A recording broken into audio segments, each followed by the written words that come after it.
उत्तर प्रदेश के प्रयागराज में विश्व का सबसे बड़ा धार्मिक और आध्यात्मिक समागम यानी कि पूर्ण महाकुंभ, इसकी शुरुआत 13 जनवरी 2025 पौष पूर्णिमा से हो रही है, जो कि 45 दिन तक चलेगा और इसका समापन 26 फरवरी महाशिवरात्रि के दिन होगा। आखिर क्या है इस आध्यात्मिक समागम में जो विश्व से करोड़ों लोग इस महाकुंभ में महास्नान, पवित्र स्नान करने के लिए पहुंचते हैं और अपने आप को धन्य मानते हैं। अपनी एक वीडियो में आपसे मैं पहले भी महाकुंभ की चर्चा कर चुकी हूं, तो पहले ये तय कर लेते हैं कि जो कुंभ हैं वो कितने प्रकार के होते हैं। इसको जान लेना जरूरी है, इससे आगे की मैं और अधिक आपको जानकारी दूं। तो कुंभ 4 प्रकार के होते हैं। एक सामान्य कुंभ होता है जो कि 12 वर्षों में 4 जगहों पे 3-3 वर्ष के अंतराल में लगते हैं। प्रयागराज में गंगा, जमुना, सरस्वती के त्रिवेणी संगम स्थल पर, हरिद्वार में गंगा के तट पर और उज्जैन में क्षिप्रा के तट पर तथा नासिक में गोदावरी के तट पर ये सामान्य कुंभ मनाए जाते हैं। उसके बाद 2 अर्ध कुंभ 12 साल में लगते हैं, जो कि 6-6 साल के अंतराल में हरिद्वार में और प्रयागराज में मनाए जाते हैं। माघ मेला हर वर्ष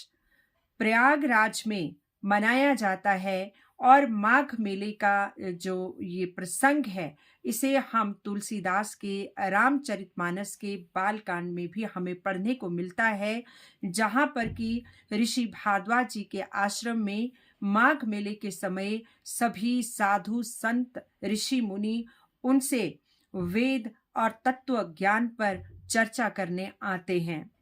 और उसके बाद आता है महाकुंभ। महाकुंभ प्रयागराज में 12 वर्ष के अंतराल में लगता है, जो कि गंगा, जमुना, सरस्वती त्रिवेणी के संगम स्थल पे मनाया जाता है। और इस बार का महाकुंभ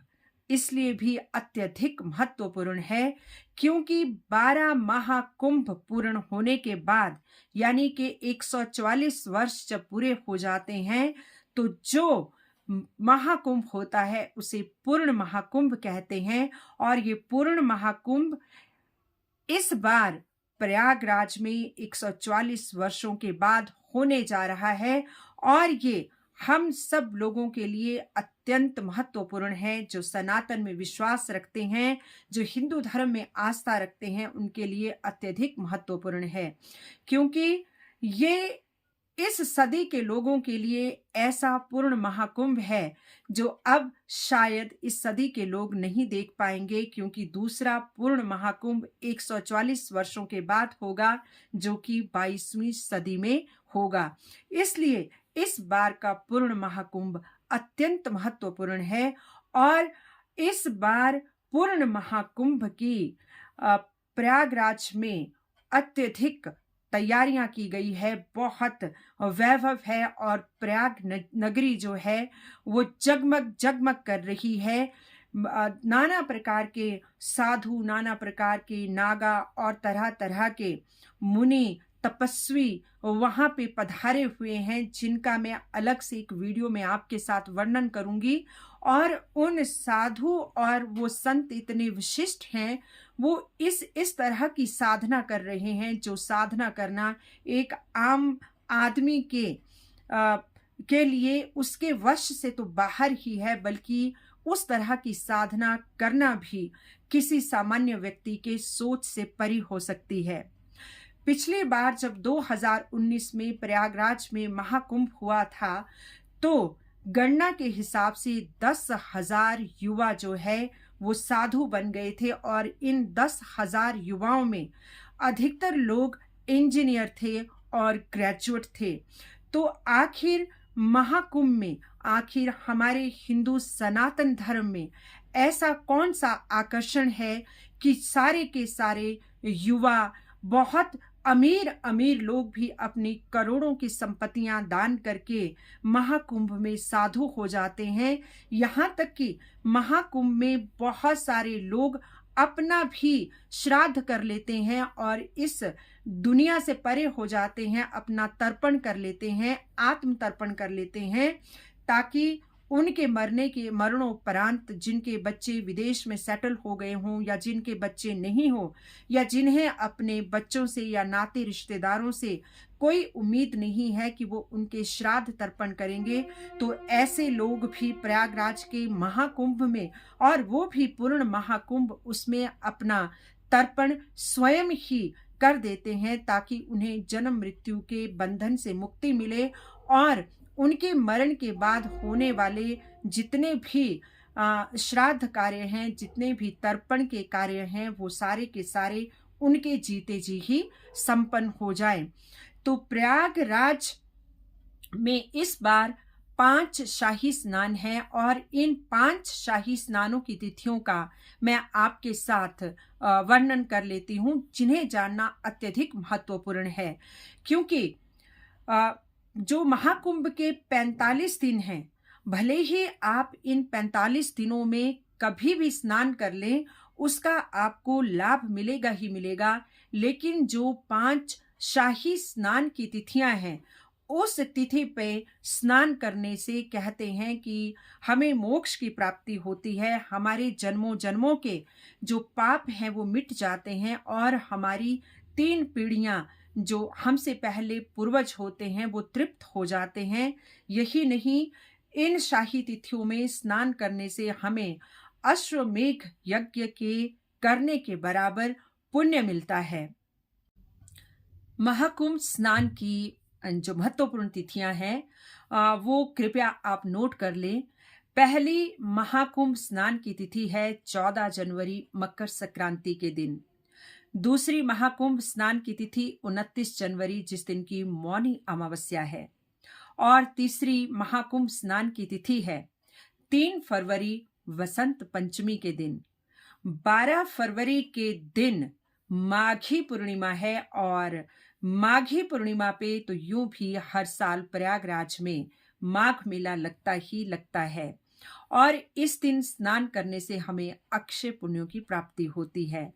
और जो 5वीं महाकुंभ स्नान की तिथि है वो है 45वें दिन, यानी कि जिस दिन की महाकुंभ संपन्न होगा, 26 फरवरी महाशिवरात्रि, भोलेनाथ के महाशिवरात्रि के दिन। उस दिन भी अगर आप महाकुंभ में त्रिवेणी में गंगा जमुना सरस्वती के तट पे स्नान करते हैं तो अक्षय पुण्यों की प्राप्ति मिलती है, मोक्ष की प्राप्ति मिलती है, अश्वमेघ यज्ञ करने जितने पुण्य की प्राप्ति मिलती है और हमारी 3 पूर्वजों की पीढ़ियां जो हैं वो तृप्त हो जाती हैं। अगर किसी कारण से हम महाकुंभ में नहीं जा सकते तो भी आप इस बारे में कोई चिंता ना करें, आप घर में भी इस महाकुंभ स्नान का लाभ पा सकते हैं। जैसे कि हर घर में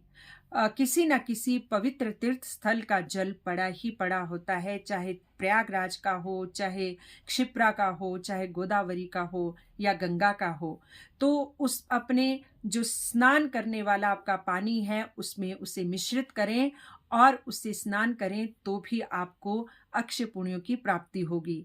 इस दिन सूर्य को अर्घ जरूर दें। सूर्य को अर्घ देती बार उसमें गुड़, लाल फूल और कुमकुम जरूर डालें। इस दिन आप गरीबों को दान और पुण्य भी कर सकते हैं। बहुत ठंड का मौसम है तो गर्म कपड़े, ऊनी कंबल, काले कंबल इत्यादि भी आप गरीबों को दान कर सकते हैं। और यही नहीं, गाय की सेवा करना बहुत पुण्य का कार्य माना जाता है और इस दिन अगर आप गाय को गुड़ रोटी देते हैं, भरपेट चारा खिलाते हैं, मैं तो ये कहती हूँ कि आपको कोई भी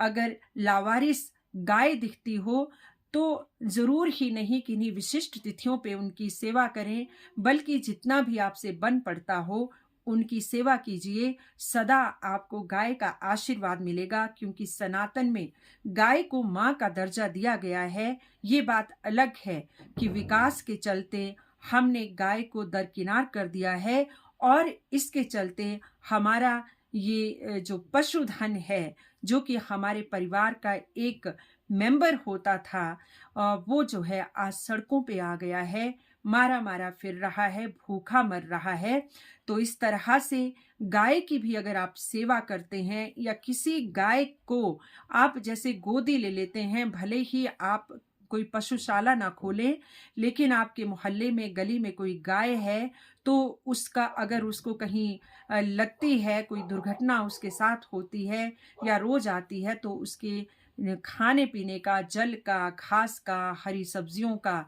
कुछ भी किसी भी तरीके से हो, आप उसकी अगर सहायता करते हैं, तो इस तरह से जैसे पूर्ण महाकुंभ होते हैं, अगर हम उसमें स्नान भी नहीं कर पाते हैं, तो इस तरह एक मूक पशु,